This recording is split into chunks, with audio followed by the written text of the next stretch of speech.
¿Por qué demonios, en un país que se jacta de su riqueza ancestral, la tierra y la voz de nuestros pueblos originarios fueron arrancadas, ignoradas, pisoteadas por siglos, y solo ahora comenzamos a hablar de verdadera justicia? Esa es la pregunta incómoda, brutalmente honesta, que retumba cuando vemos noticias como la de este domingo en Cruz del Palmar, San Miguel de Allende. No es una pregunta para culpar al presente, sino para confrontar un pasado vergonzoso y entender por qué la indignación es no solo válida, sino necesaria, para abrazar un futuro diferente. ¿Por qué la justicia, esa deuda milenaria, tardó tanto en mirar de frente a quienes son el corazón, la raíz y el orgullo de esta nación? Durante demasiado tiempo, la respuesta tácita fue el desinterés, la asimilación forzada, el olvido institucionalizado.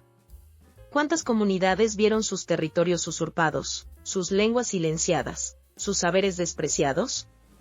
¿Cuántos planes de desarrollo pasaron por encima de su cosmovisión, dejándolos en la periferia, en la marginación más cruda? Se habló de integración, cuando lo que se hizo fue desintegrar su cultura, su autonomía, su derecho inalienable a existir en su propia tierra, con su propia identidad. La justicia para ellos fue un espejismo, una promesa vacía que se diluía entre intereses económicos y un racismo estructural que ni siquiera se atrevía a nombrarse. Los gobiernos anteriores, con honrosas excepciones puntuales, optaron por la simulación o, peor aún, por la complicidad pasiva ante el despojo. Pero la historia no es estática.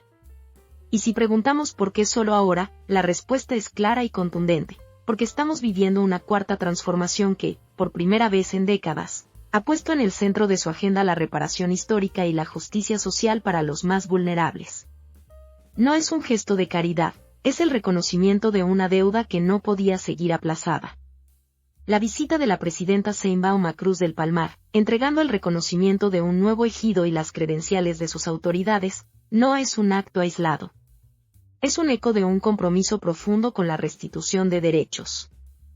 El Plan de Justicia para los pueblos chichimeca y otomí del noreste de Guanajuato y el semidesierto de Querétaro es una declaración explícita de que la tierra, el territorio, no es solo un recurso económico, sino la base de la identidad, la cultura y la supervivencia de los pueblos originarios.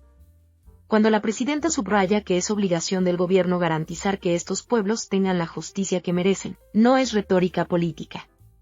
Es la esencia de un gobierno que se ha propuesto desmantelar las estructuras de injusticia que permitieron siglos de despojo.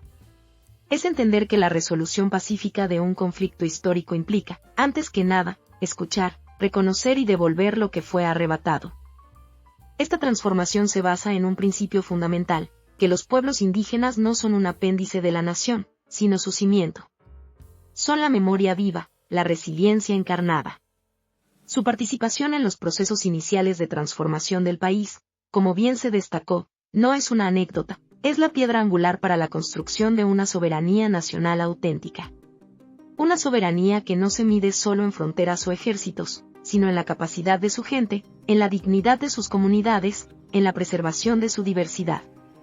Hacer justicia para los pueblos significa trabajar con los pueblos, decidiendo conjuntamente qué se necesita, porque nadie conoce mejor sus necesidades que ellos mismos. La cuarta transformación no es la solución mágica a todos los problemas, pero es la voluntad férrea de iniciar el camino. De dejar de darle espalda a la herida y, por fin, comenzar a sanarla. La pregunta incómoda sobre el porqué del retraso de la justicia nos obliga a mirar el espejo del pasado. Y la respuesta, en actos como el de Cruz del Palmar, nos muestra la ruta hacia un futuro donde la dignidad de los pueblos originarios ya no sea una quimera, sino una realidad palpable, el verdadero orgullo de una nación que finalmente está aprendiendo a reconocerse a sí misma. Este es el camino de la justicia, y es el camino que no podemos abandonar.